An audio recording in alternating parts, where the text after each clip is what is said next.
ஒரு அழகான காலை பொழுதில் 2 காகங்கள் தன்னோட வீட்டில் படுத்து தூங்கிக் கொண்டிருந்தார்கள். அந்த சமயத்தில் அந்த காகங்கள் ஓட பக்கத்து வீட்டில வாழ்ந்திருந்த மீனு என்கின்ற ஒரு குருவி காகங்கள் கூட்டுக்கு வந்துச்சு. சோமுராணி, சீக்கிரமா எந்திரிங்க, சூரியன் வந்தது. கூட தெரியாமல் இப்படி தூங்கிக்கிட்டு இருக்கீங்க. மீனு குருவியோட சத்தத்தை கேட்டதும் 2 காகங்களும் தூக்கத்திலிருந்து கண்முழித்தார்கள். ராணி, நம்ம உணவு தேட போக வேண்டாமா? சீக்கிரம் கிளம்புங்க.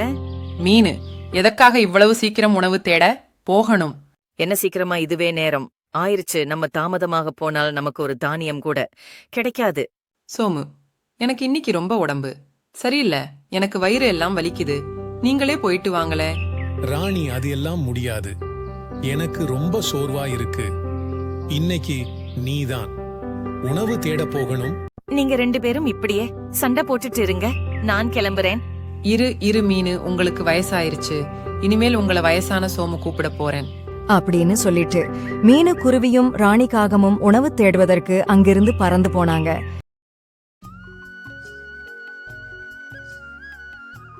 ராணி, நம்ம சேர்ந்து உணவு தேடுவதை விட தனித்தனியா பிரிஞ்சு உணவு தேடலாம். நம்ம 2 பேர்ல யாருக்கு உணவு கிடைச்சாலும் அதை சரிசமமாக பங்கிட்டு சாப்பிடலாம். சரி மீனு, நீ சொல்றதுதான் சரி, அப்படியே செய்யலாம் அப்படின்னு பேசிக்கிட்டு இருந்த 2 பறவைகளும் எதிர் திசையில் உணவு தேடுவதற்காக பறந்து போனாங்க.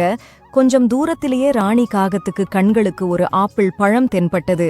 உடனே ராணி காகம் திரும்பி மீனு குருவிய பார்த்துச்சு. ஆனால் மீனு குருவி இன்னும் உணவு தேடி தான் இருந்துச்சு. அந்த குருவி எந்த உணவும் கிடைக்கல போல இருக்கு. அந்த குருவி வரதுக்குள்ள அந்த ஆப்பிள் பழத்தை சாப்பிட்டு முடித்து வர வேண்டியதுதான் அப்படின்னு சொன்ன ராணி காகம் ஆப்பிள் மொத்தத்தையும் சாப்பிட்டு முடிச்சாச்சு. கொஞ்ச நேரத்திலேயே மீனு குருவி தனக்கு கிடைச்ச தானியத்தை எடுத்துக்கிட்டு பெண் காகம் பக்கத்துல வந்துச்சு. மீனு, எனக்கு ரொம்ப பசியா இருக்கு. எனக்கு இன்னும் எந்த உணவுமே கிடைக்கல. ராணி, நீ கவலைப்படாதே, என்கிட்ட இருக்கிற தானியத்தை 2 பேரும் சமமாக பிரித்துக் கொள்ளலாம் அப்படின்னு சொல்லிட்டு அந்த தானியத்தை சரிசமமாக பிரித்து சாப்பிட்டாங்க. நமக்கான உணவை நாம் சாப்பிட்டு விட்டோம். இனிமேல் சோமுக்காக உணவு தேடணும், நான் என் பையனுக்காக உணவு தேடணும். வா, ஒரே திசையில போய் உணவு தேடலாம். அப்பிறகு மீனு குருவி ராணி காகமும் ஒரே திசையில பறந்து போனாங்க. கொஞ்ச தூரத்துல அவங்க ஒரு அடர்ந்த காட்டுக்கு வந்தாங்க. அந்த காட்டில ஒரு வயதான பறவை மாம்பழம் சாப்பிட்டு இருந்துச்சு.